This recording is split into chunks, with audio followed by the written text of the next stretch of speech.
Nah, saya tunggu nih semua orang ngomong soal 30.000 dokumen CIA.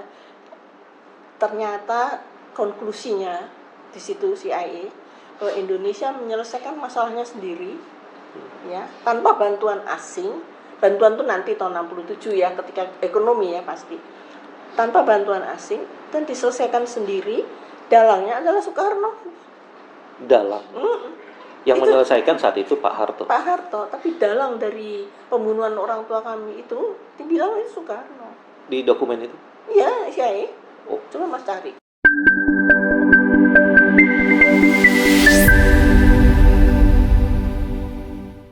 Assalamualaikum warahmatullahi wabarakatuh. Waalaikumsalam. Jumpa lagi di channel kesayangan kita, channel YKCB. Ada yang tanya YKCB itu ya apa? Yaitu adalah Yayasan Kajian Citra Bangsa. Nah, teman-teman, kalau sebelumnya di konten sebelumnya teman-teman sudah lihat konten bersama podcast bersama Pak Maijen Purnawirawan Syamsuddin, dan itu pasti seru banget ceritanya. Sekarang kita langsung bertemu dengan saksi sejarah. Masih memang seputar G30 SPKI. Ingat, ini bulan September ya teman-teman. Apa topik yang paling menarik untuk dibahas selain soal G30 SPKI? Meskipun sudah puluhan tahun berlalu, tapi masih tetap selalu hangat untuk dibicarakan. Hari ini alhamdulillah YKCB kedatangan tamu sangat istimewa, yaitu Ibu Hajah Amelia Ahmad Yani, atau biasa dipanggil Ibu Amel. Boleh Bu, panggil Ibu Amel. Boleh. Ya, baik Ibu Amel, terima kasih atas kedatangannya. Ibu Amel ini kalau kalian dari namanya aja udah jelas ya, yang jelas bukan anaknya dari yang lain, tapi dari anaknya salah satu pahlawan revolusi, yaitu Letjen TNI Ahmad Yani. Letjen Bu ya? Iya, karena ibu saya nggak mau dibilang Jenderal Anumerta. Oh, ini menarik. Ini banyak banget ceritanya teman-teman. Teman-teman juga bisa lihat sebenarnya, sekalian promosiin channelnya Ibu, channel Amelia Yani. Itu banyak banget yang nonton, dan di situ terbuka semua kisah-kisah itu ya. Kebenaran sejarah. Iya. Oke, teman-teman, ini topiknya sebenarnya masih seputar pencabutan TAP MPRS 331967 yang baru saja dilakukan kemarin tanggal 9/9/2024 oleh MPR, diwakili oleh Pak Bamsud Susatyo sebagai Ketua MPR. Ya, ini menarik. Ibu juga langsung WA-WA-an nih sama kita-kita.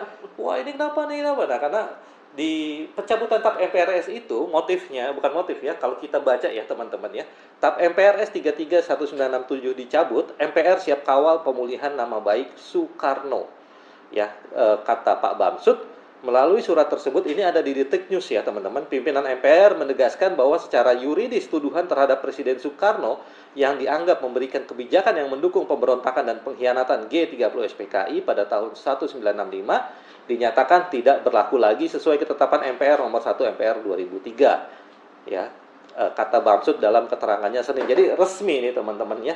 Jadi seperti dikonfirmasi. Ada juga media yang mengatakan peresmian pencabutan TAP MPRS 331967 karena sudah dicabut pada 2003 lewat TAP MPR nomor 1.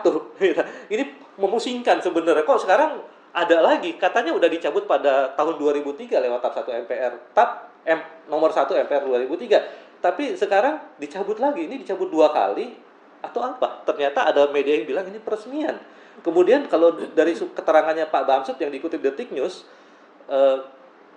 menegaskan bahwa secara yuridis tuduhan terhadap Presiden Soekarno bla bla bla, artinya penegasan. Ini maksudnya apa sih? Nah, ini ternyata yang mengusik dari salah satu keluarga pahlawan revolusi. Dan seperti teman-teman ketahui di channel Ibu juga, dan di channel Ibu Amelia Yani, dan di beberapa channel lain yang menayangkan konten Ibu Ahmad Yani, itu sempat disebutkan bahwa memang ada dugaan keterlibatan mantan Presiden Soekarno dalam G30 SPKI. Nah, supaya lebih kredibel, supaya menjelaskan, kita langsung aja nih, kita ingin menggali kisah seputar G30 SPKI dan kemungkinan dan bagaimana Ibu bisa melihat bahwa ada keterlibatan Pak Soekarno di sana. Kemudian tentu saja kita mulai dari TAP MPRS, Bu. Nah, bagaimana pendapat Ibu mengenai TAP MPRS 331967 yang baru saja dicabut 2 kali. Dan itu baru tahun ini loh, Bu. Ya kalau bagi saya ya Mas, saya kaget gitu dan langsung marah gitu. Apapun yang mengenai TAP MPRS tahun-tahun 65, 66, 67 oleh gerakan 30 September itu pasti saya langsung marah. Apapun ya, karena itu sangat menyakitkan keluarga kejadian itu, meskipun waktu itu kami masih belia ya, jadi belum mengerti politik, tapi kejadian yang sangat panik dan tidak menentu itu membuat kami kalau bulan September tuh sudah 59 tahun yang lalu masih aja membekas gitu ya. Dan begitu ada omongan tentang tetap dicabut tetap apa lagi gitu. Kalau ya masyarakat Indonesia sebetulnya bagi saya harusnya bisa menerima ya, kita tidak sempurna, tidak ada manusia yang sempurna. Mungkin kalau Bung Karno itu dulu memang setahu saya dekat sekali dengan ayah saya, sampai soal rumah bapak saya pindah ke Taman Suropati juga Bung Karno yang memperhatikan. Kok bisa setelah itu seperti antara ayah dan Pak Bung Karno itu kalau nggak salah tahun 64 tuh sudah mulai tidak bicara ya, akhir-akhir ya mulai tidak bicara. Dan saya nggak ngerti kenapa, tapi kemudian 59 tahun saya mempelajari itu semua ya. Maka dari kalau Bung Karno dikatakan bersih ya tidak, karena saya lihat tulisan bapak saya itu yang di agenda itu jelas mengatakan bahwa TNI Angkatan Darat diisukan akan menyingkirkan Bung Karno, akan melakukan kudeta dan anti Amerika dan sebagainya. Itu ada tulisan asli ayah saya. Dan karena ada kata-kata bapak mulai percaya dengan isu bahwa Angkatan Darat akan itu, kata-kata itu cukup buat saya untuk membuktikan bahwa Bung Karno itu ada di situ, ada keterlibatan. Dia tidak percaya dengan Pak Yani lagi, yang tadinya seorang panglima yang orang bilang anak kesayangan, anak emas, anak apa saya nggak tahu lah ya. Tapi itulah keadaan yang sebenarnya, bahwa saya melihat Bung Karno memang terlibat. Kenapa harus? Beliau kan Panglima tertinggi ABRI dengan tongkat komando, dengan semua tanda pangkat dan tanda jasa di pundaknya. Panglima tertinggi ABRI, artinya kalau panglimanya diculik, dibunuh, ya tentu beliau harus do something ya, harus berbuat sesuatu, nggak bisa diam saja. Tapi sekarang ini sepertinya sejarah itu akan dibolak-balik, dikaburkan, bahwa peristiwa 65 itu bukan PKI, bukan ini, tapi internal Angkatan Darat. Nah, kalau dibilang masalah internal Angkatan Darat juga, saya membaca setelah saya membuat buku profil itu, para jenderal itu pada datang ke rumah, ada Pak Dirgo, Pak Sailan, ada banyak. Terus mereka seolah-olah Pak Pranoto juga di penjara tapi tidak diadili gitu. Jadi merasa diperlakukan tidak adil. Tapi saya pikir kenapa ya gitu. Ternyata mereka ini adalah, setelah saya membaca semua buku dan dokumen-dokumen, ternyata para jenderal ini adalah yang disuruh Bung Karno untuk menyelidiki Pak Yani tentang Dewan Jenderal. Jadi dimasukkanlah ke Angkatan Darat, Dirgo masuk, Pak Pranoto, semua orang-orang yang dekat bapak saya, dekat Bung Karno itu semua diminta mengawasi atau mengintel. Dan saya pikir ya, kalau memang begitu Pak Harto membuat keputusan sesudah itu bahwa mereka di penjara dan sebagainya, ya itu risiko yang harus mereka tanggung gitu loh. Nah, Bung Karno sendiri menurut saya dan saya pastikan memang beliau terlibat sebagai Panglima tertinggi ABRI. Itu saja dia kata-kata itu, nggak usah yang presiden seumur hidup ya, Panglima tertinggi ABRI. Apa artinya sih? Masa anak buahnya lah katakan ya, Pak Yani itu panglimanya, deputi asisten satu pejabat teras Angkatan Darat dihabisi, diculik dan dibunuh di luar batas-batas berkemanusiaan, kok beliaunya diam saja?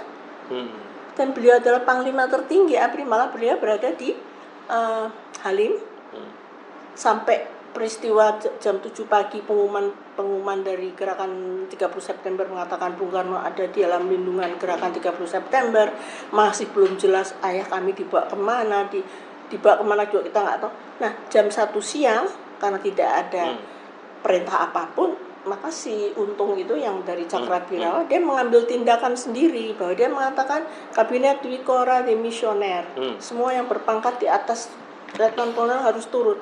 Itulah kudeta yang orang mengatakan, masa Bung Karno mengkudeta dirinya sendiri. Inilah kudetanya oleh Untung. Tapi itu tidak memiliki arti apa-apa buat Bung Karno, karena beliau kemudian diminta meninggalkan Halim oleh Pak Harto setelah pengumuman itu kudeta, bahwa Pak Harto mengirim telex ya kalau tidak salah waktu itu ke seluruh Indonesia bahwa terjadi kudeta di Jakarta. Jakarta dinyatakan dalam keadaan perang, semua pintu keluar masuk Jakarta ditutup.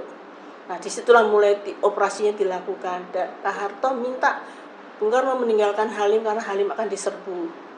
Pergi kok Bung Karno nurut, pergi ke Bogor.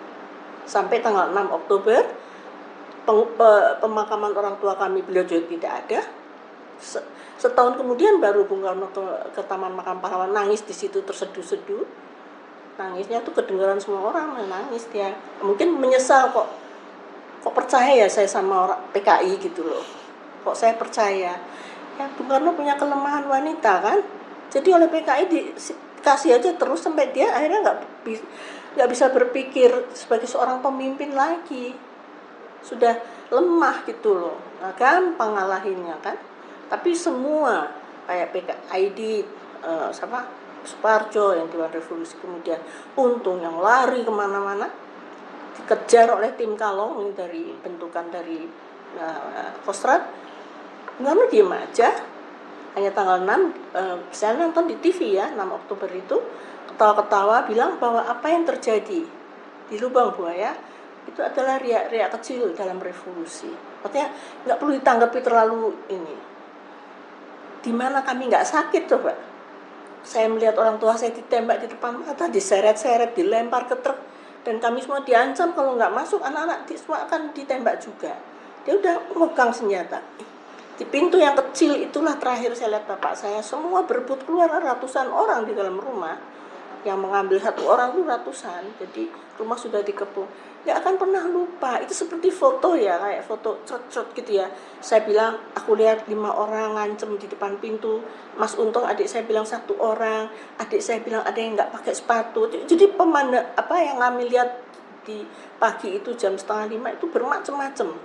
Sehingga apa yang saya lihat, apa yang ada itu ya mana ya, bukan berbeda, tapi mungkin fotonya dia ke sana, saya ke sebelah sini gitu ya. Dan itu menjadi satu kesaksian bagi kami yang tidak akan pernah bisa kami lupakan. Kekejaman itu terjadi di rumah. Sampai Pak Yani dibawa ke Lubang Buaya setelah ditemukan itu juga masih ada peluru yang ada dalam tubuhnya, kepalanya sudah dipisah dengan badannya, dengan lehernya, tapi masih nyambung katanya di belakang, tulang belakangnya masih. Jadi ketika diangkat katanya miring begini harus disangga ya. Saya lihat sih fotonya di Lubang Buaya kemarin juga, memang ada sesuatu untuk menyangga ya. Itulah kekejaman. Tapi kok ada yang bilang Bung Karno bersih, tidak terlibat. Yang saya baca, yang saya lihat, yang paling sibuk tuh beliau ngirim si A, si B, suruh mengawasi Dewan Jenderal katanya. Padahal Dewan Jenderal itu nggak ada. Bapak saya bilang tidak ada, nggak percaya. Dia lebih percaya omongannya ID, Nyoto, Zam Kemarusaman, Politbiro. Jadi kalau orang bilang PKI tidak terlibat, mana mungkin sih kalau orang mau kudeta kasih woro-woro ke 3 juta anggota kan nggak mungkin ya. Paling 5-6 orang yang menyusun itu kan. Bersama Untung, bersama Latif, ya, bersama Suparjo. Jadi dari Bung Karno menyuruh orang-orang ngawasi Dewan Jenderal ini, bapak saya dan teman deputi dan asisten, itu mereka mengatakan betul ada, betul. Semuanya menyatakan tapi tidak berbuat apa-apa. Nah yang berbuat justru hanya Suparjo, yang Panglima Tempur kalau saya di Kalimantan, sama Untung Cakrabirawa, yang berani untuk bertindak. Ya, Ibu mohon izin. Tadi Ibu dalam perjalanan ke sini melewati Jalan Ahmad Yani, melewati Jalan Suprapto. Nangis saya. Dan Ibu nangis, Ibu cerita jalannya katanya panjang sekali dan nangis. Kita juga sering bicara dan Ibu selalu menekankan itu tiap bulan September rasanya buat kami sekeluarga itu Ya, berat. gelap. Padahal itu sudah 50 mungkin sampai kami menutup mata ya baru itu hilang ya. Udah 56 tahun ya, udah 59 tahun, hampir Iya. 60 tahun dan Ibu masih gelap tiap Iya. September. Karena tiap September, nggak usah September, mulai Agustus tuh udah mulai masuk foto-foto para pahlawan revolusi, kemudian cerita-cerita ya, sehingga karena simpang siur ya, kenapa Pak Harto nggak diculik, nah gitu. kenapa ini enggak ya, kenapa gitu kan.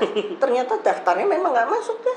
Yang maksud tuh selain ayah dan ini termasuk Pak Sukendro. Sukendro itu salah satu yang saya sering dengar namanya, bapak saya sering bicara tentang Sukendro itu, kayaknya dia kayak intelijen juga gitu ya sepertinya. Tapi ternyata dia nggak diambil, padahal rumahnya di Jalan Lembang Terusan, Kolam itu, Lembang Kolam. Dia nggak diambil, atau kenapa ya. Kalau Pak Harto memang tidak ada di dalam list itu, nggak ada. Tidak dicurigai sebagai Dewan Jenderal ya? Ya karena Dewan Jenderal ya ini ya pejabat terasnya. Pejabat terasnya. Iya. Ibu bilang melihat catatan tulisan tangan dari Bapak, ayah Ibu.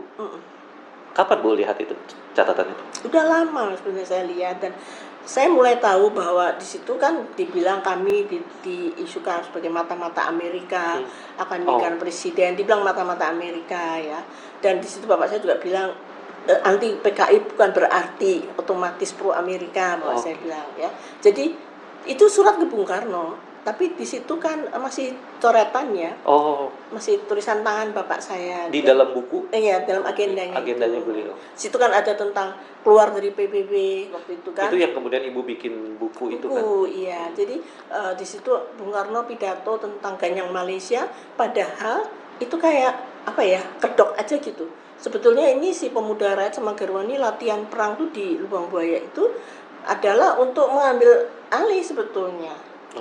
Iya, jadi senjatanya dari Cina, Cung itu, senjata Cung yang panjang, laras panjang itu.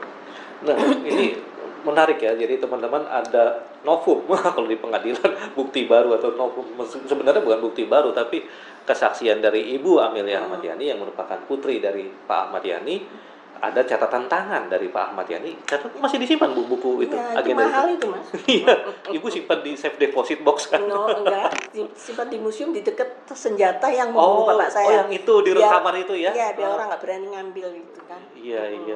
Jadi di situ ada piyama bapak saya, ada dua, satu yang dibawa ke Lubang Buaya, yang satunya itu kan dikasih ya, piyama dua, yang terus ada hem atau apa sih, shirt apa sih Mas, kemeja yang dipakai terakhir malam itu yang penuh darah bapak saya, yang ibu saya ambil itu ada disimpan juga di situ.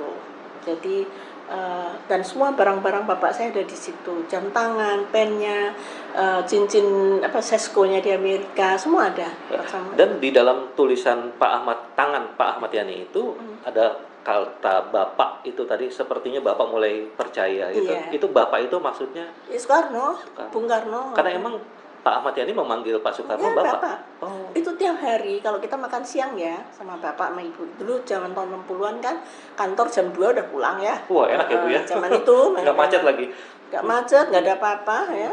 Miskin semuanya. Jadi kita makan tuh menunggu bapak. Nanti kita makan, bapak duduk sini, ibu sebenarnya bapak kan selalu cerita politik ya. Yang nggak politik lah, cerita apa yang terjadi hari ini gitu. Ibu saya kan selalu diceritain. Nah, kayak bapak saya bilang terima karangan bunga dari Duta Besar Inggris Gilchrist, itu yang Gilchrist kan dubesnya dibakar sama pemuda rakyat Gerwani tahun 64 itu, yang di Menteng itu ya. Lalu bapak saya melindungi Duta Besar dan seluruh staf ya, karena mobil Duta Besar dibakar juga. Nah, besoknya si dubes ini ngirim surat ke bapak, ngirim bunga dengan kata-kata gini, terima kasih dari saya seorang Nicolim gitu, Gilchrist ya. Bapak saya cerita kepada ibu saya tuh ringan gitu sambil ketawa. Tapi itu surat kecil itu dijadikan dijadikan propaganda oleh yang masuk PKI. Apa meneh Politbiro. Politbironya dijadikan propaganda seperti our local army friends, karena dibantu ya. Kemudian Dewan Jenderal itu kan kenaikan pangkat, tapi di situ cuma dibilang ya akan mengkudeta. Nah, karena terus-menerus Bung Karno dikasih perempuan terus, dan diceritain, ini ada yang cerita sama saya sih ya. Nah, ada yang cerita. Jadi dia otaknya lemah kan. Ya ini mau ambil alih, ya ini mau kudeta, itu percaya. Jadi tanggal 30 September itu waktu bapak saya malam masih terima tamu Pak Basuki Rahmat, yang tentang kantor gubernur Jawa Timur diobrak-abrik sama Gerwani, dirusak itu Pak Sugandi itu dulu mantan ajudan, itu mau lapor ke bapak, tapi kan bapak saya ada tamu, Om Bardi yang ajudan malam itu bertugas bilang lapor sendiri aja, itu tentara semua juga kok teman-teman bang. Terus kamu aja yang lapor. Bung Karno marah-marah tadi sore kata apa itu Dewan Jenderal. Jadi terus kalau dia ini masukin lagi Dewan Jenderal itu. Jadi Bung Karno marah-marah padahal itu nggak ada loh. Wow, jadi sepertinya Propaganda. Bung Karno percaya pada sesuatu yang Ya, tidak ada dan sesuatu itu propaganda. Iya, yang bikin tuh si siapa? Yang ahli itu misalnya Nyoto. dari PKI bukan Nyoto kan yang bikin pidatonya Bung Karno ini Syam Kumarusama. Syam Kumarusama. Ya, dia yang membuat itu apa propagandanya PKI BPI ya, Badan Pusat Intelijen ya, kepada Bung Karno dan semua menteri-menteri. Jadi bapak saya dipojokkan gitu loh. Kan kasihan ya kan, bapak saya itu kan prajurit yang tidak boleh ada negara dalam negara, harus ditumpas, PRRI ditumpas, DITI ditumpas ya, merebut Irian Barat, terus Trikora, terus Dwikora itu kata Pak Sumitro ke saya, Pak Mitro Gendut kita manggilnya ya, itu semua pasukan tuh di Kalimantan Utara, jadi Jakarta tuh kosong. Hanya ada yang mau defile tanggal 5 Oktober tidak pakai peluru. Itu. Makanya mereka mengambil momen itu. Ya, tanggal 1. Padahal tanggal 5 tuh mestinya kan defile, hari ABRI. Kan Panglima tertinggi ABRI. Wah, ini kalau silakan Ibu diminum dulu. Jadi kalau dengerin ceritanya nggak bisa komentar, bahkan nggak bisa menghentikan karena ini penting banget from first eye. Jadi dari orang yang mengalami, meskipun Ibu saat itu masih kecil ya, tapi Ya, udah bisa merasakan. Sudah 15 tahun. 15 tahun, sudah mengerti pasti Ibu, sudah sangat mengerti. Kemudian ada cerita juga Bu, yang malam penemuan lubang buaya itu yang tanggal 3 Oktober. Jadi setelah peristiwa itu saya nggak usah cerita lagi ya. Kami kan diungsikan ke wilayah Pasar Minggu. Pasar Minggu itu waktu itu Kebayoran Lama, Pasar Minggu, Kebayoran Baru. Itu yang ada cuma itu ya, kayak Cipete, Kemang itu belum ada. Nah, kata adik saya, kamu salah nulis katanya itu di Kemang. Nggak ada Kemang, waktu itu adanya Pasar Minggu karena banyak pohon rambutan ya. Jadi kami di sana itu mengungsi lah ya ceritanya. Mungkin rumah di Jalan Lembang dijadikan ini posko ya, posko mandung gitu untuk berhubungan dengan Kostrad dan sebagainya. Nah tanggal 3 itu ibu saya kan udah nggak bangun-bangun ya, dia di kamar aja. Ketika kita nggak pakai listrik lagi waktu itu, ibu saya jam 6 sore itu keluar minta kebaya hitam gitu ya. Nah ibu kenapa kok minta kebaya buat apa gitu? Terus bapakmu wis ra ono gitu, ibu saya bilang gitu. Kok ibu kok tahu gitu ya, kita tuh masih nggak tahu loh kalau bapak tuh sudah gugur, nggak tahu. Meskipun kami lihat bapak diseret-seret, tapi kami tetap percaya bapak masih hidup gitu. Katanya sih dirawat di rumah sakit di mana, saya juga nggak tahu ya. Ceritanya pengawal kan begitu. Kemudian setelah minta kebaya itu kita nangis kan, barusan bapak tuh datang, ibu saya bilang jaga anak-anak gitu. Rupa-rupanya maghrib itu lubang buaya itu lagi digali kan sama penggali-penggali dari desa dan dicari karena Om Bardi kan yang nusuk-nusuk itu tadi sama Pak Kitman menemukan yang bisa blus gitu karena itu udah rata. Jadi nggak mungkin tahu ada sumur. Nah setelah ketemu itu mungkin ya itu ya gaibnya ya ngasih tahu bahwa dia udah nggak ada, udah pergi gitu. Terus pesen sama ibu saya jaga anak-anak, kita nangis aja waktu itu. Terus ibu saya bilang udahlah jangan nangis terus, ibu saya gitu ya. Ya gimana kita nggak nangis ya, kita nggak tahu apa-apa gitu. Besoknya tanggal 4 sore itu Om Bardi ajudan kan datang tuh dalam keadaan matanya merah, kelelahan, keringat, udah nggak karu-karuan, bajunya kotor sekali, sepatu bootsnya penuh lumpur. Terus pertanyaannya cuma satu, udah ketemu bapak Om? Sudah katanya gitu. Terus dia masuk ke kamar sama ibu lama gitu. Terus kita dipanggil setelah itu. Wah, kita loncat tempat tidur ya. Mau dengerin apa ini? Tapi Om Bardi saya dia nunduk kepala nangis dia kan. Terus aduh ini pasti firasat jelek sekali gitu. Terus ibu akhirnya gini, sekarang bapakmu benar-benar sudah nggak ada kata ibu. Yang ada cuma ibu dan kamu semua. Dan kamu harus bisa menerima kenyataan ini. Itu sulit sekali. Menerima kenyataannya. Kemarin bapak bilang tanggal 5 Oktober mau ikut bapak ke istana, lihat defile, lihat arah-arahan ya. Nah itu hilang semua, nggak ada. Dan kemudian kita nangis aja kan, ibu bilang udah jangan nangis, terus sekarang berdoa untuk bapakmu biar tenang. Kita doa, habis doa ibu saya bilang mau lihat jenazahnya seperti apapun bentuknya, dan kami nggak pernah lihat memang, karena Om Bardi bilang Lihat secara langsung nggak pernah. enggak. Jadi Om Bardi bilang ibu lebih baik lihat foto bapak saja, ibu akan bangga katanya. Kita nggak pernah tahu kalau kepalanya dipotong, matanya diambil, kita nggak tahu. Jadi di foto-foto itu nggak pernah lihat sampai kira-kira mungkin saya nggak tahu ya setahun kemudian atau berapa bulan. Jadi kami nggak tahu sebetulnya. Ya cuma meraba bendera di mana di malam itu jam 10 jam 11 malam di MBAD ya, di markas besar. Udah di peti Sudah ya. dipeti, sudah dibelah rapi ya, dan kami hanya bisa itu saja, meraba saja gitu. Udah habis itu pulang, besoknya entah tidur entah enggak dimakamkanlah yang arak-arakan itu. yang Jadi itu lewat Jalan Jenderal Ahmad Yani. Iya, makanya dijadikan itu. Dan Om Bardi pada saat itu nggak kuat untuk mengabarkan ke anak-anak ya. Kalau ibu cerita ibu, jadi justru yang mengabarkan akhirnya adalah ibunya ibu. Ya Om Bardi ada di situ kan dah. Dia udah nggak kuat. Iya dia nangis waktu itu, terus ibu kan bilang mau lihat jasadnya seperti apapun. Om Bardi bilang ibu akan lebih bangga melihat foto saja katanya gitu. Ya udah itu. Ya, jadi teman-teman perlu dijelaskan Om Bardi ini adalah Mayor Subardi CPM. Mayor ya. CPM Subardi itu adalah ajudannya Pak Ahmad Yani. Ada beberapa, ada Om Gunawan juga ajudan, Om Bardi, Pak Darto, banyak, ada 4 atau 5 orang gitu ya. Tapi yang berperan di situ pada saat-saat kritis itu Om Bardi. Yang lain ya ada di situ, tapi dia yang kayak yang mimpin gitulah di antara. Saya membayangkan rumah di Pasar Minggu itu ibu katakan nggak ada listrik. Nggak ada. Kenapa? Belum ada. Jadi kami kelilin aja. Ya bayangkan suasananya pada saat itu ya. Nggak tahu apa-apa. Nggak tahu apa-apa, nggak ada listrik. Nggak bangun-bangun, nggak ada listrik. Adanya cuma radio transistor, itu saya dengerin dari radio Australia biasanya. Oh. Ya kalau RRI kan dikuasai mereka, gerakan 30 September. Tapi setelah jam 1 pengumuman cepat tadi itu Untung mengatakan kabinet Dwikora demisioner, itu artinya dia melakukan kudeta terhadap Bung Karno kan? Iya. Bukan Bung Karno mengkudeta dirinya sendiri ya.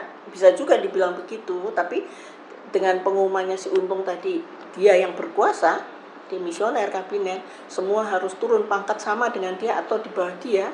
Ya itu kudetanya. Pak Harto tidak tahu.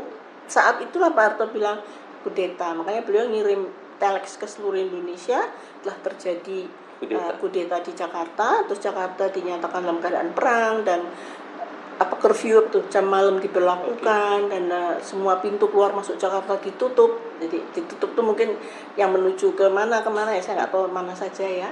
Dan sudah panser keluar semua di jalan-jalan udah penuh dengan tentara, udah nggak. Jadi memang kalau dibilang tentara marah ya iyalah. Apa ya kayak Pak Harto melihat jenazah Pak Yani kayak gitu ya, tentu ya ini kan teman seperjuangan ya. Revolusi bersama-sama, Pak Harto di Jogja, Pak Yani di wilayah Kedu, mereka selalu kontak, ada Pak Saro Edi, ada Pak Dirman, ada banyak kan waktu itu, mereka bersama-sama kok. Kalau dibilang antara Pak Yani Pak Harto ada, nggak mungkin. Ada konflik nggak mungkin. Nggak, kalau kompetisi mungkin. Kompetisi. Ya, wajar lah ya. Siapa sih yang nggak kepingin jadi orang nomor 1? Sekarang aja yang mau gantiin ini kan juga rame kan. Nah, siapa sih yang nggak mau? Dan tapi kan tidak harus membunuh toh. Wow.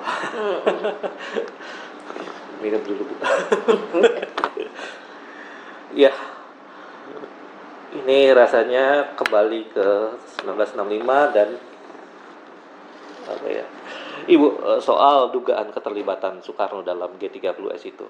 Hari-hari ini seiring dengan pencabutan TAP MPRS 3367 itu mulai viral dan mulai banyak ada konten disebutkan soal Dewi Soekarno ya, yang pada 55 tahun lalu ini viralnya teman-teman, tulisannya di berbagai media sosial, juga ada di YouTube-nya, mengatakan dia bercerita soal malam 30 September bersama Bung Karno siap bermalam di Wisma Yaso dan siap-siap untuk kabur jika ada sesuatu, melarikan diri.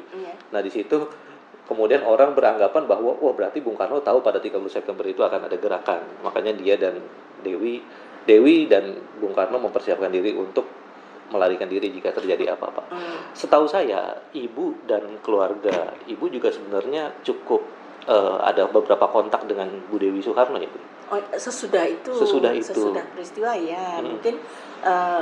mungkin ya, ini namanya nebak-nebak. Mungkin Bung Karno ada rasa salah sehingga Oh, ibu saya mau dikasih itu department store Sarina oh, supaya dipegang lah supaya ada kesibukan atau apa saya nggak tahu ya.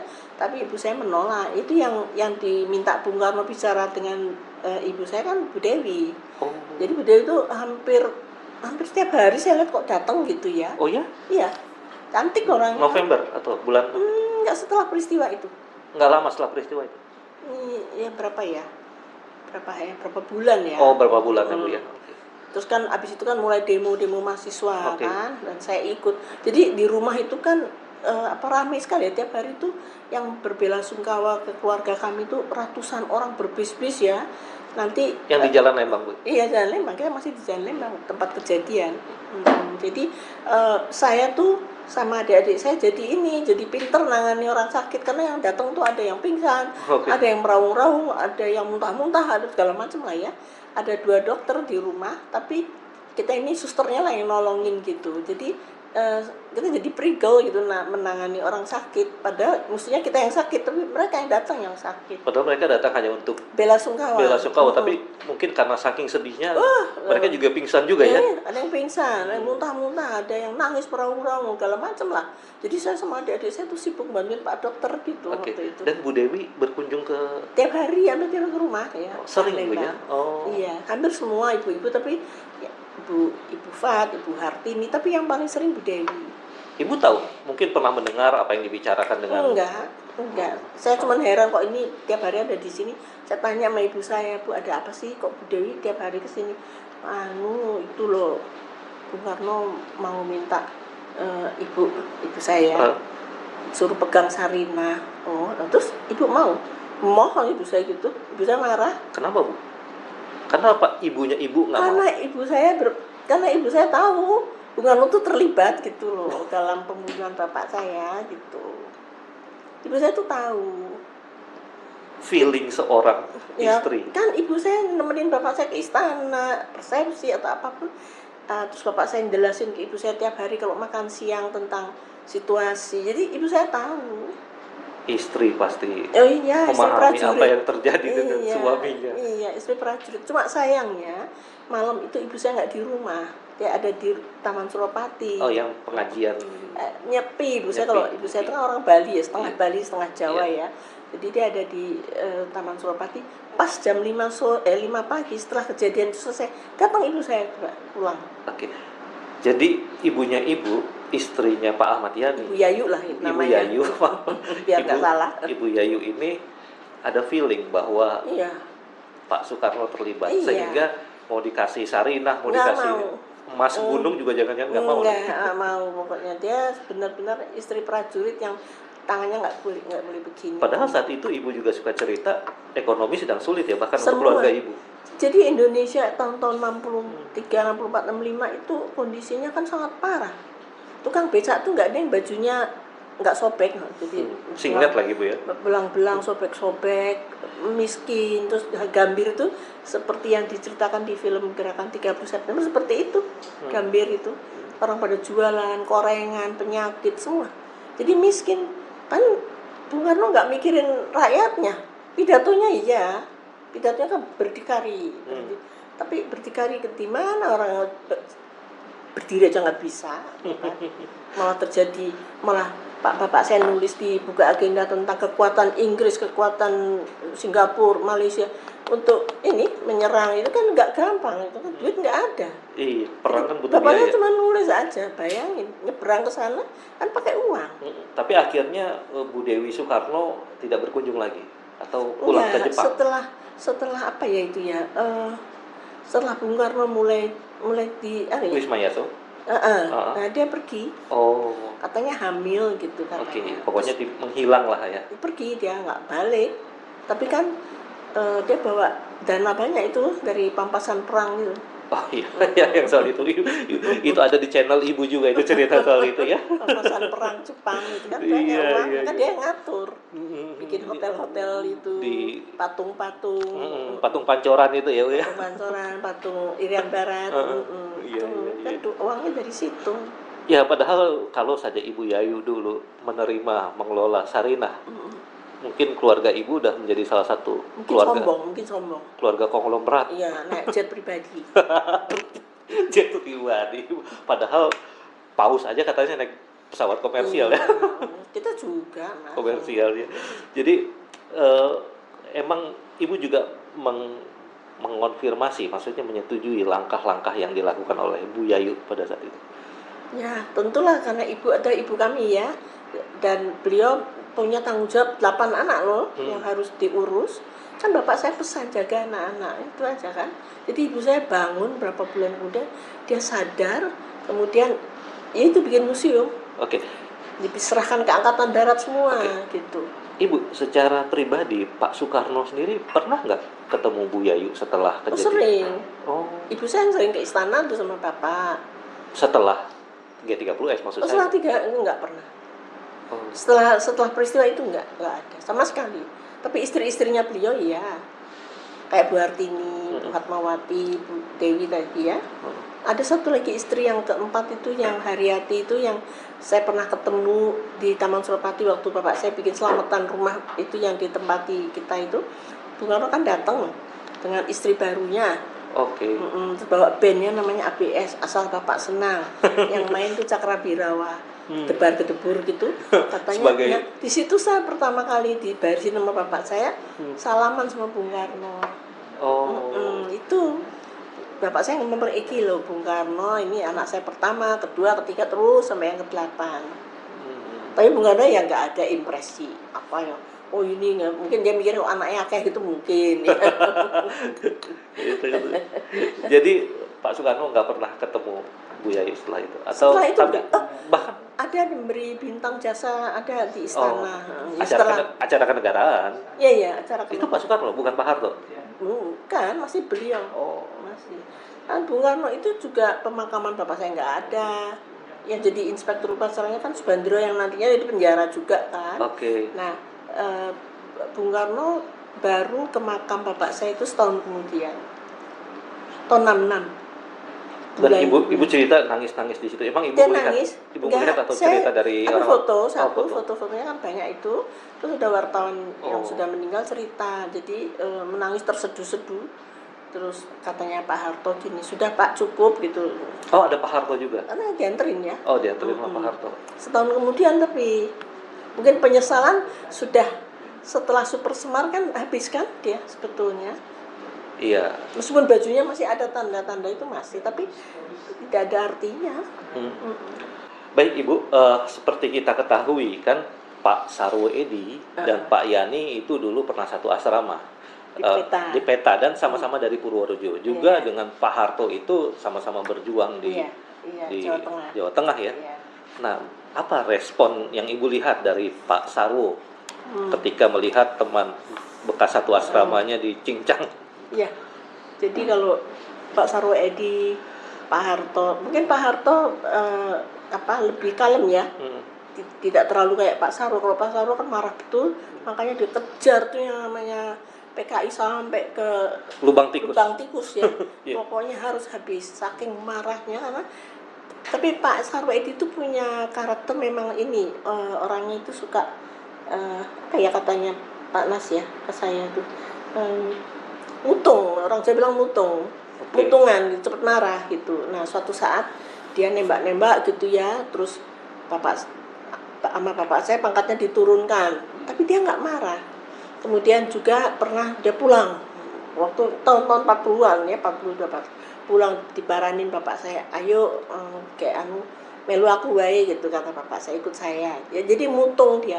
Nah, dulu kata mbah saya loh ya, Pak Sarwo Edi itu senang sama adik bapak saya. Oh. Cuman nggak jadi gitu loh.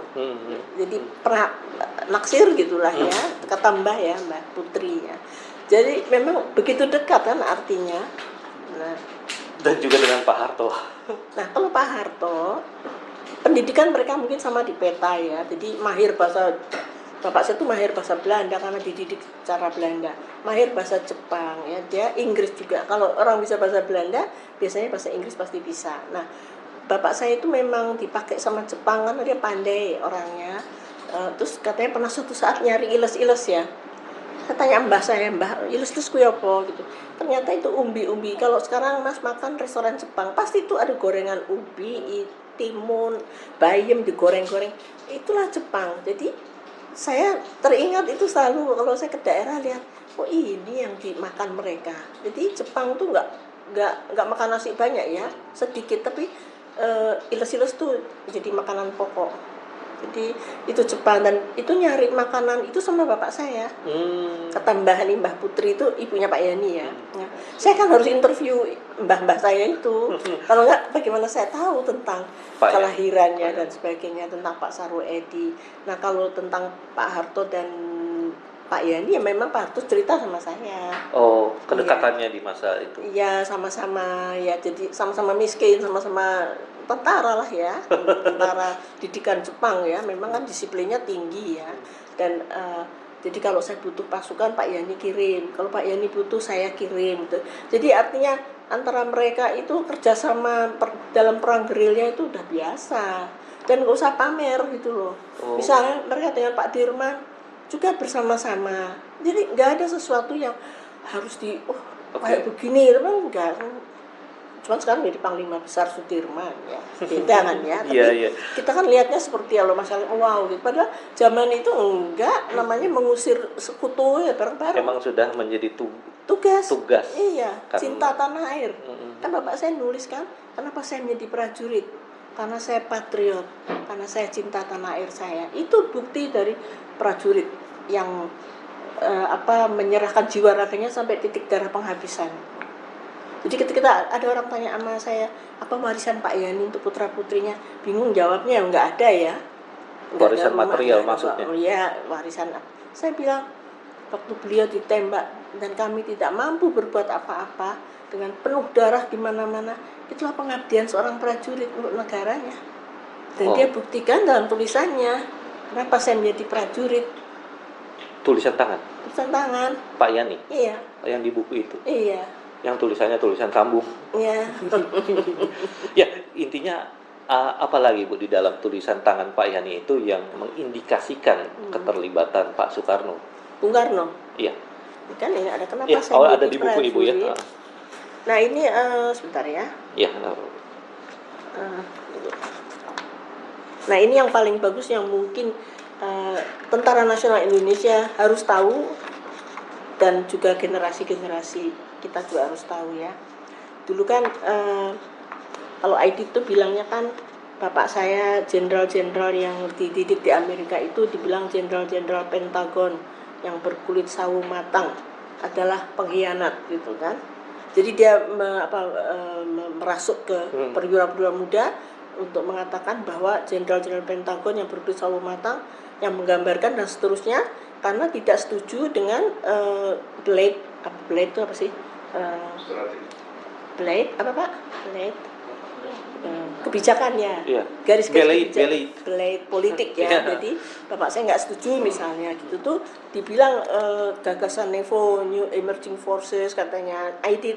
Jadi dia bilang bahwa mereka ini adalah jenderal-jenderal Pentagon yang berkulit sawo matang adalah pengkhianat karena tidak setuju dengan blade Bung Karno tadi. Lalu bapak saya nulis karena selalu dipojokkan, bapak saya nulis ini ya. Tapi saya nggak baca semuanya. Bapak saya bilang kepada Bung Karno tentang dualisme yang kami sebutkan tidak mengenai selesai dan belumnya revolusi, bukan mengenai pemimpin besar revolusi, tapi dualisme dalam interpretasinya. Dan di sini TNI dilahirkan baik oleh Bapak Presiden sendiri, saya terpaksa nulis pakai Presiden ya, Bapak sendiri maupun oleh Panglima Besar Sudirman. Falsafah negara selalu diindoktrinasikan.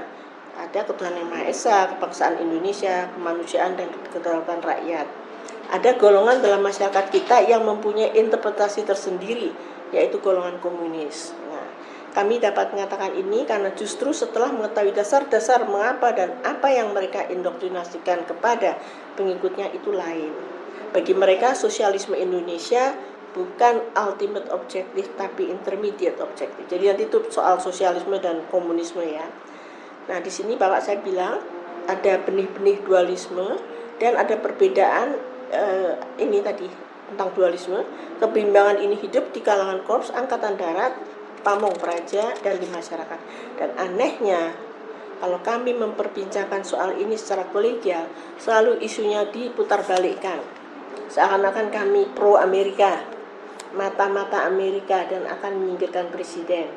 Nah, berapa kali info tersebut disampaikan kepada Bapak bahwa Angkatan Darat akan kup, akan ini dan itu. Ini tulisan Bapak saya loh. Itu kalimatnya, tulisannya Pak Yani. Yani kepada lama-lama Bapak Presiden maksudnya mendengar soal ini sudah mulai percaya.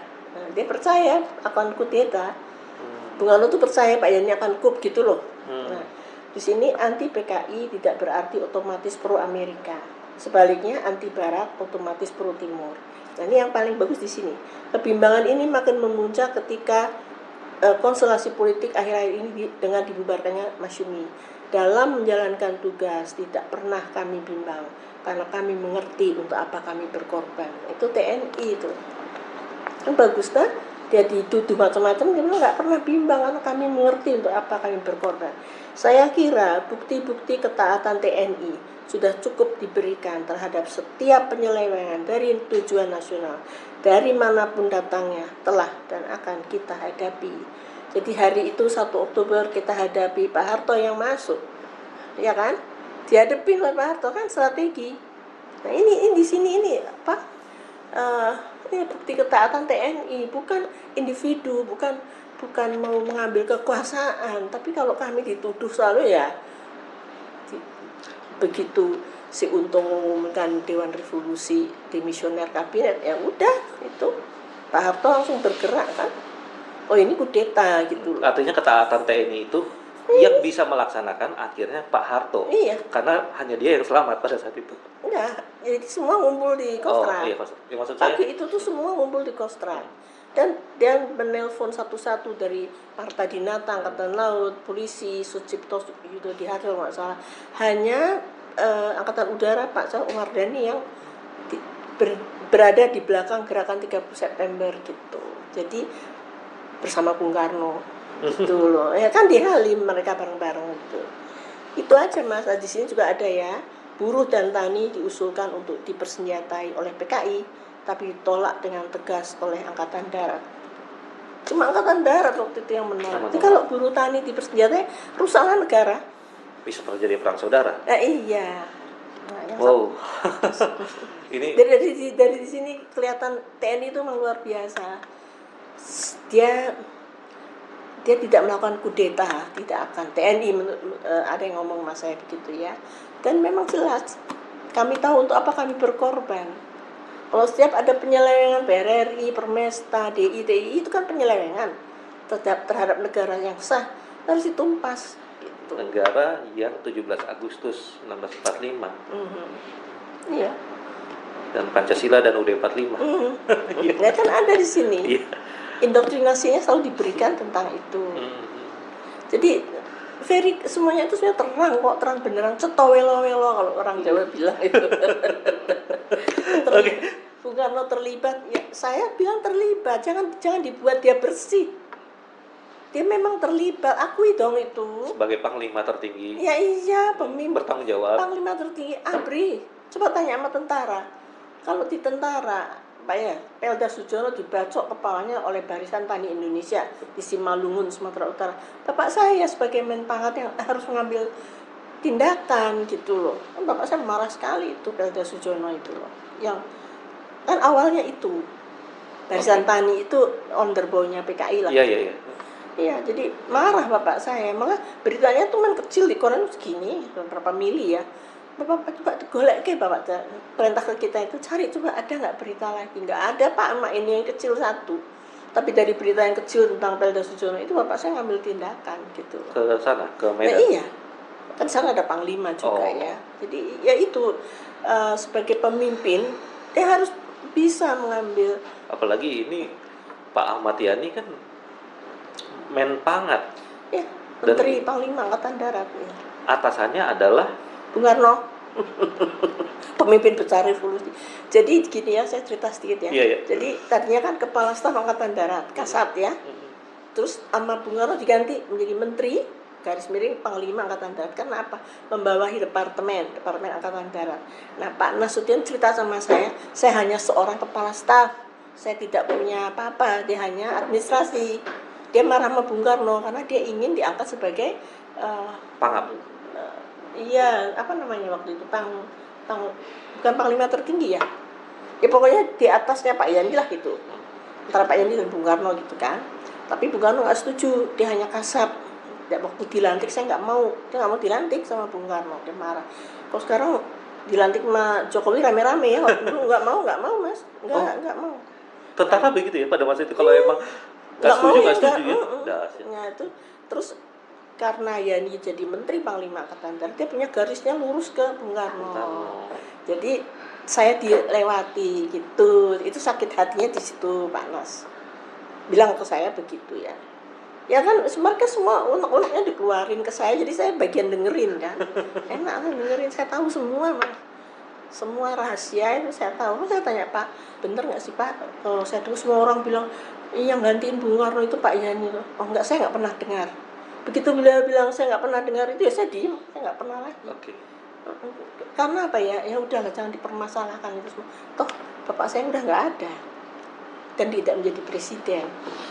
Tuh. Ada cerita soal ketika dikabari bahwa Pak Ahmad Yani juga termasuk yang meninggal, Bung Karno memerintahkan untuk menghentikan gerakan itu kalau nggak saya hanya baca di salah satu kesaksian Suparjo kalau nggak salah di Mahmilub ya, tapi katanya sudah tidak bisa dan tadinya dia bersama terus buktinya ya ketika Suparjo lari setahun dia diem aja. Bung Karno kan diem. Iya. ID ditembak dimasukin sumur dia diem. Siapa namanya Untung lari naik bus di Brebes ketangkep diem. Tembak mati semua kan gitu ya, itu risiko yang harus ditanggung. Nah jenderal-jenderal yang kemudian pada datang ke rumah setelah saya ngeluarin buku itu, saya mikir karena mereka menjadi intelnya Soekarno semua. Disitulah masalah internal Angkatan Darat itu sebetulnya itu ya. Kalau kita di kantor gitu ya ada orang nggak suka itu kan kita tahu. Iya. Bu, jenderal-jenderal itu datang ke Ibu kemudian apa yang mereka cerita seolah-olah mereka itu dengan Pak Yani itu sangat setia ya. Mereka itu katanya kita di penjara tapi tidak melalui sebuah pengadilan gitu. Jadi saya mikir masa iya sih. Ternyata setelah saya baca buku yang lain-lain tuh ternyata mereka tuh menjadi intel semua. Oke. Menginteli Pak Yani. Jadi risikonya mereka oleh Pak Harto ya kamu masuk bui. Dan saya aja yang nggak apa-apa. Mereka datang ke Ibu setelah buku Ibu keluar terbit yang menjelaskan semuanya. Iya. Jadi seperti ada yang kebakaran jenggot gitu Bu ya? Iya, merasa gimana sih kan takut loh Mas waktu itu, mereka juga takut kan para jenderal ini. Siap. Pak Pranoto segala saya kenal semua. Tak paranin tuh satu-satu. Oh ya. Untuk tahu seperti apa gitu loh. Tapi saya waktu itu belum pinter ya. Pinternya baru kemarin-kemarin ini. Nah, Ibu udah pinter dari dulu ya. Kan Ibu lama di UNESCO. Bukan UNESCO, United Nations. Enggak, maksudnya tentang peristiwa 6566 itu kan saya bagian dari keluarga, satu saksi hidup, yang kedua saya kita sekolah, kita belajar, terus kita saya bekerja di New York, di United Nations ya seperti itu, sehingga saya punya global view tentang segala sesuatu ya. Tapi gini, saya kan sakit ya waktu itu pernah ya, terus kita cerita nih sama orang, my father was killed gini-gini, I'm very sorry to hear that. Semua orang cuma bilang maaf, tapi itu sebenarnya yang bisa menyembuhkan kita tuh diri kita sendiri. Step untuk bisa menerima kenyataan tadi yang ibu saya bilang, kamu harus bisa menerima kenyataan ini, dan menerima kenyataan itu tidak mudah. Iyalah. Tapi dari situ saya belajar banyak jadi. Iya. Yang kita bisa lihat sebenarnya begitu kukuhnya, begitu kuatnya internalisasi di TNI untuk setia pada Pancasila dan UUD 45 Negara Kesatuan Republik Indonesia dan Persatuan Bangsa. Kalau mengutip tadi pagi sebelumnya ada Pak Maijen Samsudin yang bicara soal itu. Kita bisa melihat bukti nyatanya itu ditunjukkan oleh Pak Yani dan dua sahabatnya Pak Harto dan Pak Sarwoedi. Kalau kita lihat tiga-tiganya ini berperan penting Iya. di era Iya, 60-an bapak gitu. saya nggak ada, dua inilah yang Bergerak. berperan. Ya gitu ya. Kan artinya. Pak Harto perintahkan Sarwoedi kan? Iya, makanya trio Purworejo. Iya. Orang Iya. hebat itu. Orang hebat semua ya, Bu, ya. Pinter. Ya, Jadi kalau baca itu saya bangga akhirnya bahwa saya punya orang tua itu luar biasa. Dia gugur dengan gagah berani, dihadapi 200 orang atau berapa ratus orang yang ke rumah itu dihadapi sendiri. dengan berani. Sendiri. Dia Dan tonjok, dipukul. dia tinju sakrabirawanya itu. Jatuh, nggak bisa bangun. Oh ya. Jadi gambaran saya lari di belakang, saya lihat bapak saya di depan, terus di belakang tuh dia dibopong sama temen-temennya, di belakangnya dia itu kakak adik saya. Itu ingatan saya itu seperti itu. Si Cakrabirawa yang jatuh itu. Yang jatuh kan diambil sama temen-temennya, digotong gini loh mas, Iya. Terus di belakangnya itu kakak adik saya lari ngejar, bapak saya tuh di depannya si orang ini. Di pintu kecil itu diseret sampai pintu kecil itu. Jadi semua harus lewat pintu itu soalnya. Pintu yang kecil yang di belakang itu, Bu. Iya.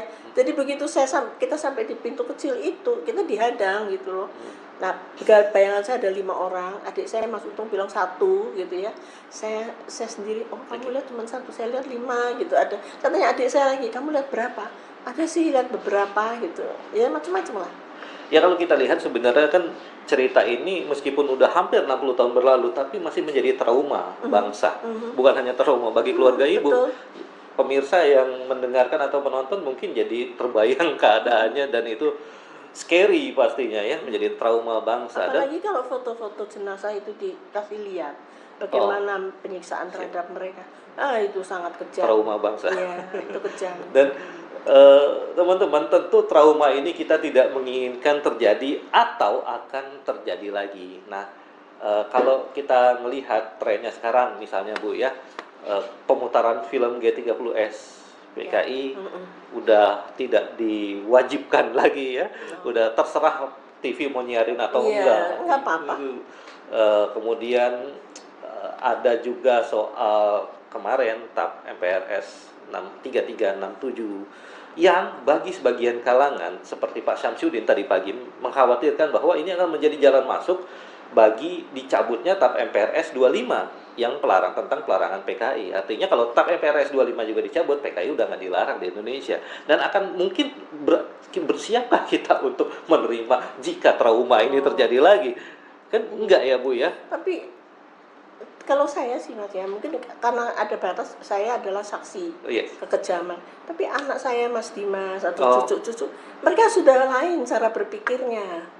Jadi kalau misalnya ini ya buku segini banyak orang baca, jadi makanya seperti di Inggris tuh ya, setiap sudut corner jalan selalu ada library, ada perpustakaan. Itu yang harus di sekolah-sekolah harus ada perpustakaan. Biarkan mereka belajar, biarkan mereka membaca gitu, karena akan timbul dari diri sendiri. Kita nggak usah lagi kamu harus benci sama ini, nggak usah, udah nggak ada. Gitu Bu ya. Enggak. Inpres itu. Iya. Inpres. Ya, kita akan bahas soal Inpres Bu. Gimana Bu? Inpres 02, Kepres 17 dan Inpres 02. Ya, Kepresnya kata Pak Syahnar nggak usah diomongin karena itu kan tim ya. Pak Kiki Syahnar bilang jangan diomongin, beliau bagian dari itu. Tapi yang Inpres itu kan 12 pelanggaran HAM berat. Nah, nomor 1 6566. Terus kita marah kan? Karena presiden ini memberikan seperti minta maaf pada PKI. Ya kan? Karena dia memberikan rehabilitasi, sekolah dan semua dibiayain oleh negara. Kemudian yang baru dilaksanakan tuh yang di Aceh. Kan dibuat monumen dan sebagainya. Terus saya lihat di Kompas petang itu yang 60 menit, ternyata belum jadi-jadi juga itu monumennya. Dan yang di Aceh itu. Yang di Aceh. Terus kalau yang lain-lain belum sama sekali. Nah, yang Aceh yang didahulukan ceritanya. Ternyata orang-orangnya juga yang katanya dijanjikan A, B, C, D nggak berjalan juga. Malah dapatnya cuma supermi katanya.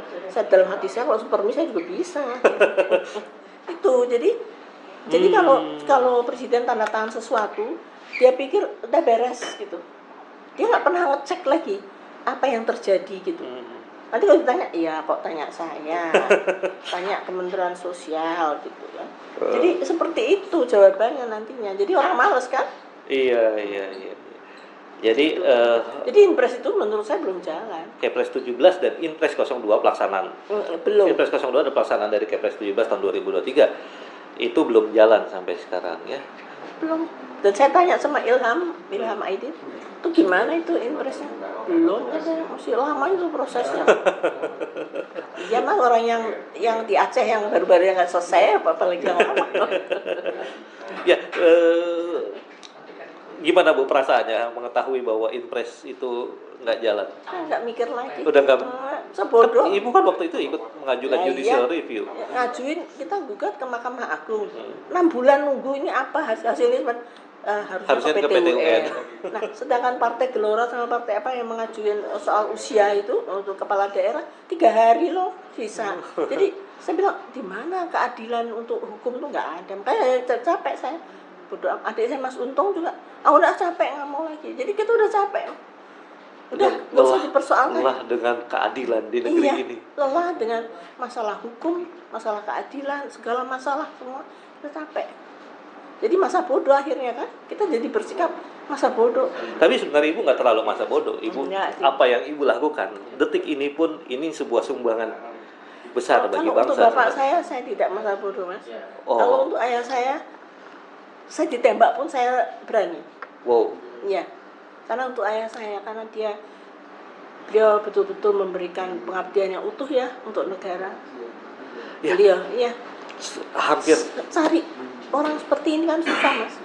Kita bisa melihat Bu di mana-mana, hampir setiap hari saya lewat Kopassus itu patung-patung Pak Ahmad Yani di mana-mana. Ya. Di depan pintu masuknya. Saya yang bikin itu. Yang Kesatrian Ahmad Yani. Kesatrian Ahmad Yani, kemudian ada bandara, ada universitas, ada hampir di semua daerah ada jalan yang namanya pakai Jalan Ahmad Yani. Iya, betul. Saya pernah ya waktu saya kerja di United Nations ya. Saya pergi sama pimpinan saya itu ke Kalimantan, ke pedalaman gitu kan. Pasti itu ada jalan setapak gitu ya. Terus saya jalan Jenderal Ahmad Yani ya. Terus bos saya bilang, kamu mafia katanya. Namanya di mana-mana. Ibu nggak dapat royalti tuh ya dari nama-nama itu? Kita tuh Mas, anak-anak pahlawan revolusi itu enggak ada dapat apa-apa. Itu kalau yang korupsi 300 triliun mendinglah 1 triliun gitu. Enggak, nol Mas ya. Dan saya diajarkan Pak Beni Murdani ya. Yes. Aku nggak mau lihat anak Pak Yani tangannya begini. Itu dia nggak mau. Jadi nasihat itu saya pegang terus. Jadi kemarin saya pergi misalnya, kita mau bikin diskusi, kita nggak punya uang, kita harus ketemu Pak ini. Ya wis lah temuin deh. Begitu keluar dari situ kok kayak terhina banget saya ini. Mas, kenapa kita harus ngemis sih saya bilang. Kita untuk berdiskusi kita kan perlu ruangan, pakai AC, pakai makan, pakai minum. Kita ketemu teman-teman, kita diskusi. Harus pakai uang kan? Kenapa kita harus ngemis? Sedangkan orang yang korupsi itu kayak begitu, anak kecil dibeliin jet pribadi, ini kan udah nggak nalar, udah nggak ini Mas. Iya. Makanya kalau adik saya bilang masa bodoh, sebel dia. Ya itu masa bodoh karena orang sudah ngawur. Iya. Ibu pernah cerita soal, bisa diulang lagi nggak Bu, soal Ibu dititipkan amanat bahwa Ibu yang akan mewarisi keharuman nama Pak Ahmad Yani. Oh. Yang agak mistis ceritanya sebenarnya Bu. Iya, itu tanggal 30 September, hari terakhir sama bapak saya kan. Saya biasa jemput bapak saya di depan tuh kalau pulang kantor. Okay. Nah, terus bapak saya ganti baju. Kita ngikutin aja hari itu. Terus bapak saya itu di rumah kan ada kayak bar tuh. Bapak saya berdiri di sini. Kita berempat, saya, Mbak Jui, Mbak Nani, Mbak Yuni, yang 4 cewek ini ngadepin bapak gitu. Mau denger cerita. Bapak bilang, nanti tanggal 5 Oktober semua ikut bapak ke istana. Ada arak-arakan ya. Itu arak-arakan nanti waktu pemakaman kan dia diarak ya. Ada arak-arakan semua bolos. Nah, ada minyak wangi yang botolnya tumpah, nggak tahu siapa yang naruh, mungkin malaikat mungkin ya, saya nggak tahu karena nggak ada siapa-siapa ya. Botolnya itu tumpah kena tangan bapak saya, terus sama bapak saya diginiin, minyak wangi dikasihin ke saya, sama adik-adik saya satu-satu diusap. Ngomongnya cuma satu, kalau ada yang nanya wanginya dari mana, kondoyos ke bapak. Itu Itu kata-kata terakhir. Kalau ada yang nanya wanginya dari Dari mana? mana? Bilang ya dari Bapak. Dari Bapak. Dan itu harus saya jaga kan. Oke. Makanya Ibu tadi mengatakan rela mati demi Rela. nama Bapak. Iya, untuk ayah saya iya. Sebab gini, ada cerita sedikit mistis ya. Iya, nggak apa-apa Bu. Mas Untung adik saya itu ketemu seseorang yang katanya dimasukin arwah lah gitu ya. Katanya sih, saya sampai nangis kemarin ceritain, dan arwah itu katanya bapak saya. Dia bilang gini sama Mas Untung, jaga Mbak Yumu nomor 3, itu saya. Jadi pesennya mek itu, bilang bapak, iya, loh, nggak ada pesen lain, enggak. Saya nangis loh, karena bapak saya bilang jaga Mbak Yumu nomor 3, saya nomor 3. Nah itu, karena dijaga, Mas Untung suruh jagain saya gitu. Jadi ya, Iya, jadi bapak saya jaga saya juga. Iya, ini kan teman-teman kalau kita lihat soal pahlawan revolusi ini mungkin proponennya adalah Bu Amelia Ahmad Yani. Bu Amelia Ahmad Yani juga aktif di beberapa organisasi yang terkait ini, terkait ini ya. FSAB FSAB misalnya ya. Juga di keluarga pahlawan revolusi kan juga ada semacam perkumpulannya. Dan Ibu Amelia juga membuat bukunya udah susah sekarang nyarinya katanya karena udah sangat laku. Harganya mahal. Di tukang loak. Tukang loak aja mahal. Kemudian tahu nggak buku saya yang Dusun Bau itu yang 500 halaman sekarang dijual 1.750.000. Kan kalau saya punya 10 kan kaya Mas. Iya Bu. Saya punya cuma 1. Terus Ibu Amelia juga mewakafkan banyak waktunya, biaya dan sebagainya untuk membuat video di channelnya sendiri yaitu Amelia Yani. Di sana Ibu bercerita banyak. Motifnya mungkin bisa ditegaskan lagi Bu. Motif saya memberikan kebenaran aja. Dari tulisan bapak saya, dari semua kehidupan yang kita alami, memberikan pelajaran pada generasi sekarang, generasi yang akan datang. Dan karena kalau film katanya nggak boleh diputar, lalu kejadian itu menjadi kabur. Di sekolah juga sudah pendidikan sejarah 65 juga dikaburkan, dihilangkan atau ya nggak apa-apa. Tapi saya punya senjata juga kan. Iya, senjata saya adalah itu dengan video. Ada 11 kalau nggak salah. Buku saya udah nulis 6. Tapi macam-macam ya. Cuma yang mengenai bapak saya itu profil seorang prajurit tuh sudah dalam bahasa Inggris di Amazon.com di Amerika ada. Jadi senang saya gitu. Pokoknya namanya nggak hilang dan namanya harum memang seperti yang minyak wangi tumpah tadi. Nah, jadi wanginya dari mana? Dari bapak. Jadi kok kemana-mana Ibu Amelia itu wanginya bapak saya ada. Jaga kakakmu yang nomor 3. Ya ini teman-teman sebelum kita akhiri ini panjang banget kita ya. Ada lagi. Artinya kan ada banyak tuduhan film G30 SPK itu ada banyak unsur rekayasa. Kalau komentar Ibu seperti apa? Tuduhan-tuduhan dari sebelah sana. Sebentar, saya yang tanya Bu, kalau yang satu lagi kan dokumen-dokumen luar negeri itu udah mulai dibuka. Iya. CIA itu. Untuk pandangan Ibu. Oke. Ya, Ibu mungkin ini terakhir kita udah bicara panjang, tapi ini kan ada habis-habisnya teman. Karena ini kalau ada yang bilang itu kan masa lalu, ya enggak juga. Justru dari masa lalu itu kita belajar.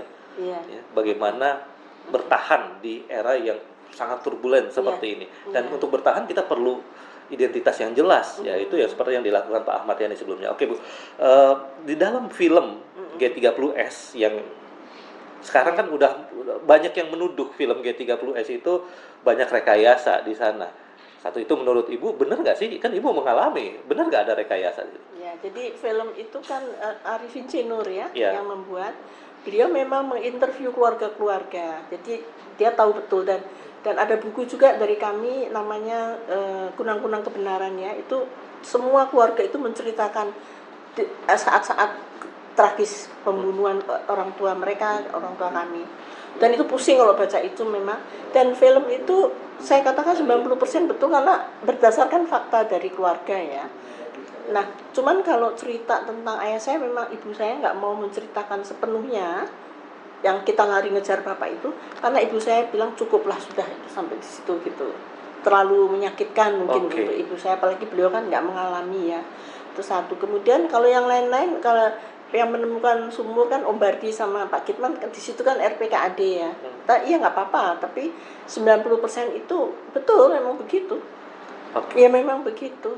Makanya waktu patungnya Pak Harto, Pak Sarwoedi sama Pak Nas diambil itu yang di Kostrad, saya kan marah sekali kan, itu kan fakta sejarah.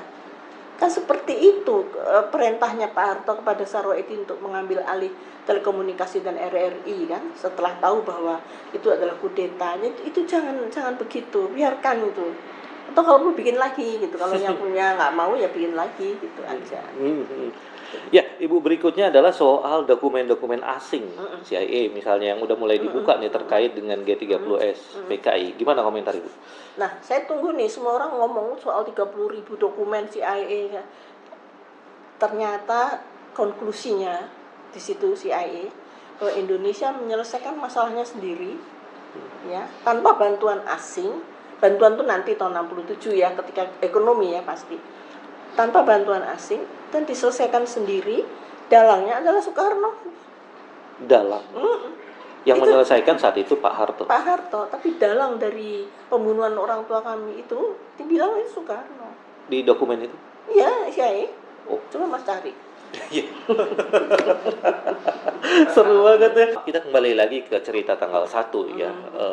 Memang Ibu tidak dalam kapasitas karena Ibu bukan orang politik atau Ibu masih muda saat itu. Tapi ini main logika aja Bu ya. Jadi dari berbagai dokumen, dari buku-buku tentang sejarah G30S, PKI, dan juga kita juga lihat di filmnya juga ada, dan film itu based on fakta kan, data bahwa pada tanggal 1 Oktober itu Pak Soekarno ketika Pak Ahmad Yani menghilang, ya Pak Soekarno mengambil alih Angkatan Darat, merangkap jabatan Angkatan Darat, Panglima Angkatan Darat, tapi caretaker-nya adalah Pak Pranoto. Dan dari dokumen-dokumen itu, dari buku-buku juga yang pernah ditulis, yang kita ketahui bahwa tidak pernah Pak Karno itu memerintahkan anak buahnya atau tentaranya untuk mencari orang-orang yang diculik ini, jenderal-jenderal yang diculik ini. Nah, dari sini Bu, kita main logika aja, Ibu sebagai anak dari Pak Ahmad Yani, apa yang bisa Ibu rasakan, feeling Ibu, wah ini kalau ini begini ya, gitu. Jadi yang paling saya rasakan tanggal 6 waktu beliau mengatakan penculikan, pembunuhan itu hanya area kecil ya. Terus saya bilang kok hanya begitu, yang tadinya begitu dekat kok omongannya hanya segitu dan tidak ada apa-apa. Nah, ketika beliau mengangkat Pak Pranoto, itu Pranoto kan Koti Komando Tertinggi G5 apa berapa yang juga memata-matai Pak Yani kan. Iya, dia kan termasuk yang nanti dia ditahan. Iya. Nah, jadi Pak Harto mengatakan bahwa setiap kali Pak Yani pergi ke luar negeri, caretaker-nya adalah Pak Harto. Selalu itu. Pak Harto itu yang caretaker officer in charge ya. Kalau bapak saya nggak ada tuh Pak Harto, memang Pak Yani selalu gitu. Beliau kan sangat menghargai seniornya ya, kayak Pak Harto, Pak Gatot Subroto, Pak Hidayat, Pak Jatikusumo itu kan seniornya Pak Yani. Beliau tuh sangat menghargai para senior, termasuk Pak Harto karena sejak 45 mereka bareng-bareng kan tadi. Nah, jadi itu Pak Harto bilang saya mengambil alih karena saya selalu ditugaskan Pak Yani apabila Pak Yani pergi. Tapi sebelumnya diambil oleh Pak Soekarno dan caretaker-nya adalah Pranoto. Cuman kan semua ngumpulnya di Kostrad. Yang Bung Karno cuap-cuap di Halim itu kan cuman dengan Pak Suparjo. Kok kita bisa kalah katanya gitu. Bisa nggak kamu mengurangi ini semua, jangan sampai terjadi perang saudara. Padahal terjadi itu perang saudara. Ya, kemudian kan bisa saja dari kejadian 1 Oktober itu timbul dugaan bahwa sebenarnya Pak Soekarno sudah tahu apa yang sedang terjadi. Tahu, ibu saya tahu kok. Ibu Yayu. Ibu saya itu kan dia bisa membaca gitu ya daripada saya ya. Ibu saya itu tahu ini perbuatan siapa, itu ibu saya udah tahu. Cuma dia nggak ngomong sama kita aja. Ibu saya tahu. Nah, Pak Pranoto kan di penjara 15 tahun nggak salah. Karena itu tadi dia berkhianat pada Pak Yani kan, berarti karena dia Sudirgo, Pak Syaf itu kan banyak tuh jenderal-jenderal yang diminta memata-matai orang tua kami kan. Wow. Yang minta ya Bung Karno. Ya begitulah. Kapan? Ya ini pastilah ada saja yang mengatakan bahwa ngapain sih masih ngurusin 65 terus, udahlah lupakan, ini seolah-olah kita menjadi tidak produktif, kita tidak membangun dan sebagainya. Tapi jangan lupa teman-teman bahwa buktinya TAP MPR S33 1967 aja itu dicabut. Untuk apa? Ada yang bilang untuk membersihkan nama Bung Karno dari dikaitkan dengan PKI. Berarti artinya apa? Berarti soal G30S ini masih penting banget bagi negeri ini. Masih menjadi trauma dan masih banyak orang berkepentingan dengan itu. Benar kan? Nah, artinya kita nggak bisa lupakan masalah ini dan mengabaikan dan menganggap udahlah lupakan saja ya. Karena teman-teman kalau kita lihat ya, sampai sekarang contoh di luar negeri, Nazi, partai Nazi dan ya dulu Hitler lah ya, sampai sekarang masih dilarang. Karena apa? Karena trauma dengan kekacauan yang Nazi buat, kekejaman yang Nazi buat. Nah, trauma 65 adalah sulit dipungkiri adalah trauma akan komunisme. Ada komunisme di belakang itu. Jadi kita nggak bisa menganggap kalau ada yang bilang waspada bahaya laten komunisme. Seperti itu Bu ya. Mungkin Ibu sebagai anak dari pahlawan revolusi bisa berkomentar tentang itu. Jadi gini ya, orang ingin menghilangkan. Ya, mungkin pemerintah sekarang ingin itu hilang. Sejarah harus dikaburkan dan sebagainya. Tapi anak-anak Indonesia ini kan tiap tahun lahir dan mereka setiap tahun ingin tahu. Dan bagaimana caranya? Ya, mereka pergi ke lubang buaya. Mereka akan lihat kekejaman seperti itu ya. Ada foto-foto semua. Itu adalah suatu pembelajaran bagi mereka. Ribuan orang ke sana. Ribuan orang ke museum ayah saya setiap hari, ribuan setiap hari. Coba. Jadi berarti itu masih penting. Jadi mereka keingintahuan itu besar sekali. Nah, ini sejarah yang memang tidak bisa kita tinggalkan begitu saja. Jadi dari Orde Lama ke Orde Baru, jangan bilang Soehartonya ini itu nanti Pak Harto betul yang melakukan membersihkan ya dari unsur-unsur komunis ini tadi. Pak Sarwoedi yang ngejar sampai kemana-mana. Dan saya sampai ke Pulau Buru juga. Dan saya melihat mereka yang di Pulau Buru itu bagaimana. Malah Pulau Buru itu menjadi lumbung pangannya Maluku. Karena mereka ini orang-orang Jawa yang pintar nanam kan. Nah, hal-hal seperti itu harusnya dikemukakan. Jadi saya tidak pernah melihat mereka yang di Pulau Buru itu jahat. Enggak, cuman karena kamu menjadi bagian dari sebuah partai ya 3 juta tadi itu mau tidak mau risikonya itu. Nah kalau misalnya dia menang ya mungkin leher saya udah nggak tahu di mana, kepala saya entah di mana gitu loh. Jadi biarlah mereka belajar karena kita akan menjadi dewasa dan matang ketika kita mengetahui ternyata bangsa kita itu ya kejam juga gitu loh. Berani membunuh sebangsa sendiri hanya karena kekuasaan. Dan jadi, itu dilakukan oleh orang-orang komunis, Bu. Jangan pernah lupa. Iya. Dan itu sebuah ajaran yang menghalalkan segala cara kan. Apapun dilakukan demi ini. Jadi seperti orang tua kami itu harus mati dia nggak boleh hidup. Kalau dia hidup berbahaya mungkin untuk PKI. Makanya dia harus mati. Mohon maaf, keadaan jasadnya juga menyedihkan. Ya sudah gugur masih dipotong. Sudah gugur masih diperlakukan tidak manusiawi. Itu makanya kalau adik saya Mas Untung itu nggak bisa memaafkan, saya pun bisa mengerti. Dia ada di keluarga saya tidak bisa memaafkan. Lihat Palu Arit gambarnya aja udah mau marah gitu. Itu memang trauma yang begitu kuat di dalam keluarga semua ini yang mengalami itu. Tapi ini yang di luar ini kan orang ngerti apa-apa, taunya korupsi doang gitu ya, triliunan dan merasa tidak salah coba. Itu kan juga kejam. Iya. Tidak ingat yang miskin berapa sih? Berapa juta yang butuh? Enggak, dia menikmati. Dan itu dibiarkan, itu yang saya nggak setuju. Dibiarkan. Iya. Kalau PKI ini ya hanya dengan kematangan kita nanti semua ini akan ya seperti tadi Nazi masih dilarang. Tapi ada kan orang pakai cap itu kan masih neo-Nazi sebagai fashion ya. Sebagai fashion. Mau kita kemarin saya lihat main musik yang itu yang The Final Countdown pakai Palu Arit mau diapain? Apa mau dibuang itu gambarnya di Rusia ya? Bagi mereka ya nggak apa-apa ya udah. Nah yang di Indonesia ini jangan melakukan hal-hal seperti yang dilakukan terhadap orang tua kami. Tapi orang tua kami itu kan tentara, lain prajurit. Jadi eh, mereka itu kayak bapak saya nulisnya kan sosialisme Indonesia atau apa. Bapak saya nggak setuju dengan komunisme, tentara itu nggak setuju sampai hari ini. Oke. Nah kalau Mas lihat tahun 67, Thailand, Kamboja, Vietnam, Laos dikuasai siapa? Kan Komunis. orang bule semua yang turun. Boleh. Iya, 250.000 tentara Amerika diturun hanya untuk menghalau komunis kan. Pol Pot bunuh 3 juta orang Kamboja. Di Indonesia ributnya sampai sekarang, tapi belajarlah dari semua yang ada di sini. Karena itu yang bisa memberikan pengetahuan pada kita. Nah, kalau kekejaman ada semua, ada foto-foto, film itu harus disampaikan. Jadi sekarang Mas mutilasi orang seenaknya kok. Ya. Ya kan? Memutilasi orang sekarang ini nggak seneng, dipotong, masukin koper, dibungkus, dibuang. Itu perbuatan apa? Itu komunis atau apa? Saya sendiri nggak ngerti. Tapi kejamnya sama dengan yang dilakukan pada orang tua kami. Itu sama Mas, sama. Jadi saya kadang-kadang gini, kok negara saya jadi kayak begini orang-orangnya. Hanya karena kemelaratan, kemiskinan, orang kan berbuat apa saja.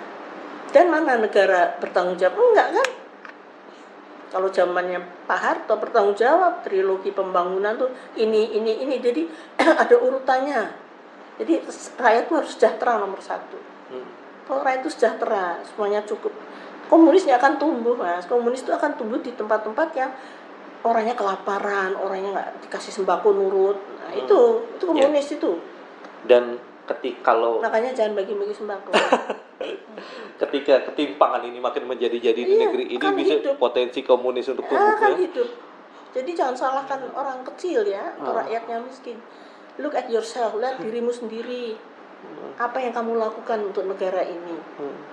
Iya. Ya. Barangkali Banyak Bu ya yang bisa dipelajari ya, yang Iya. bisa kita kebijaksanaan yang bisa kita internalisasikan dari apa yang karena terjadi. anak itu akan dewasa dengan sendirinya, atau kalau banyak dia dikasih pengetahuan, kasih sayang orang tua, tanggung jawab orang tua pada anak-anak, itu beda Mas. Sekarang anak 10 tahun bisa memperkosa, bisa judi online, coba. Waduh, iya.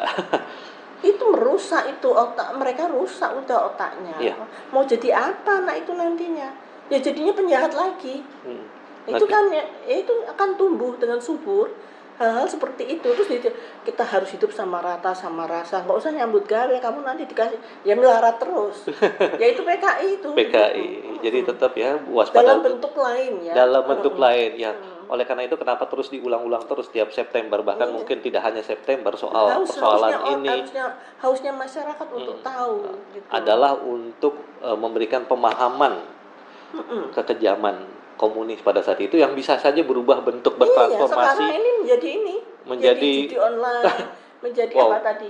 Orang pada pergi ke Kamboja, katanya 80.000 orang Indonesia jadi penjudi, di sana disekap tuh, bayangkan. Bayangkan.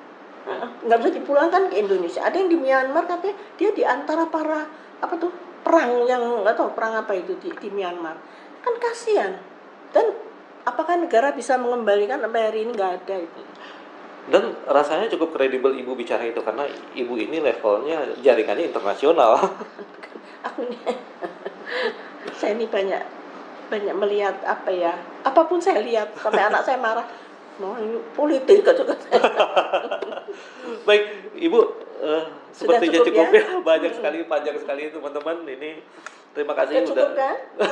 udah menyaksikan. Saya nggak bisa menyimpulkan, kalian simpulkan sendiri. Kalian juga pasti ada haters di bagian komentar yang akan mengatakan apapun, silahkan katakan. Tapi yang jelas kami hanya ingin menyampaikan kebenaran ya melalui Ibu Amelia Yani. Teman-teman, Ibu terima kasih banyak waktunya. Terima kasih juga Mas. Telah datang ke YKCB, Yayasan Kajian Citra Bangsa. Teman-teman jangan lupa like, subscribe, and comments di konten ini, dan semoga bermanfaat. Billahi taufiq wal hidayah. Wassalamualaikum warahmatullahi wabarakatuh.